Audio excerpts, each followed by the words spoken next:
Number 6, correction can take place. Oh, this is such a big one.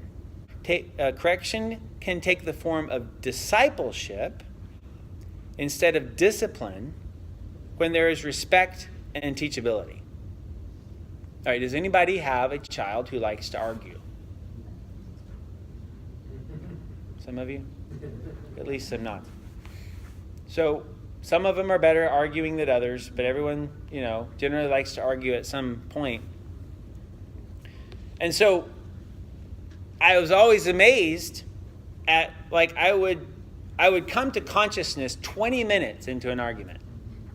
I'd be like, I'm arguing with a 13-year-old. What am I doing? How did I get sucked into this? This is ridiculous, and I can't even win the argument. I'm such an idiot, It's like, I should be able to handle this 13-year-old. I can't. It's like spinning circles around me. I'm trying to reason with them, And so this is not how parenting should look, right? This is not man, that drains you. So let's look at a couple of these verses here and ask again, what does the Bible say about how this looks? Psalm 25, verse 8. Good and upright is the Lord. Therefore he instructs sinners in the way. He leads the humble in what is right and teaches the humble his way. So I have a very simple question. Who does God teach? The humble.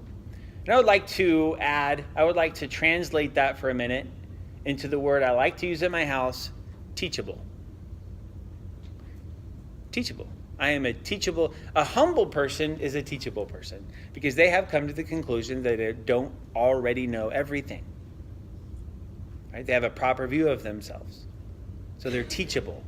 They enter into the conversation with the possibility that they could be wrong and could learn something new. That's a humble disposition. That's who gets taught. Right? Does it make sense to try to teach a non-teachable person? Not really. So let's read another one.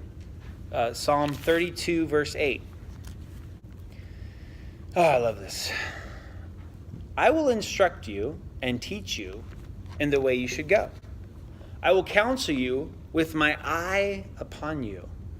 Be not like a horse or a mule, without understanding, which must be curbed with a bit and a bridle, or it will not stay near you.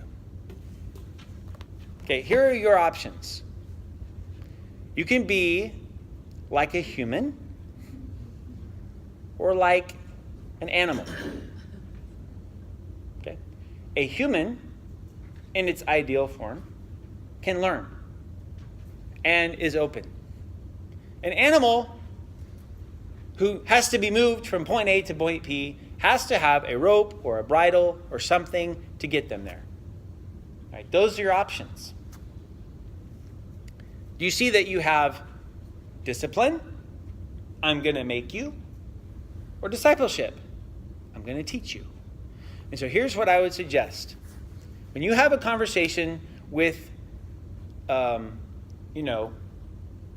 someone in this age range, and really it goes all the way up to any person that you're talking to, even if you have a 17, 16, 18-year-old at home, whatever. This operates exactly the same, okay? Because you get into arguments with them too, probably.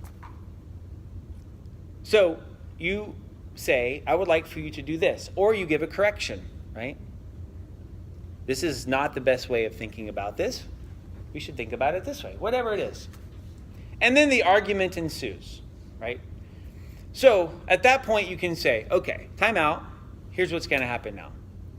We are going to proceed in one of two ways. We can have a conversation, we can reason with each other, and you can learn something. Or we can go the discipline route, and if you don't do what I say or continue to be disrespectful, there'll just be consequences. And I have consequences laid out. Here's what's going to happen if you do this. So, what do you want to do? What would you like to do right now? Because I'm not arguing with you. If you continue to speak disrespectfully and argue with me, The conversation's over and this consequence will take place.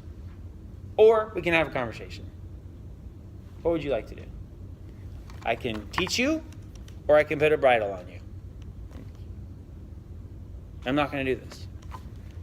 And so they begin to understand that there is a road forward, right? There's a road forward in discipleship when there's respect and teachability. And when there's not, no conversation. Just go do it.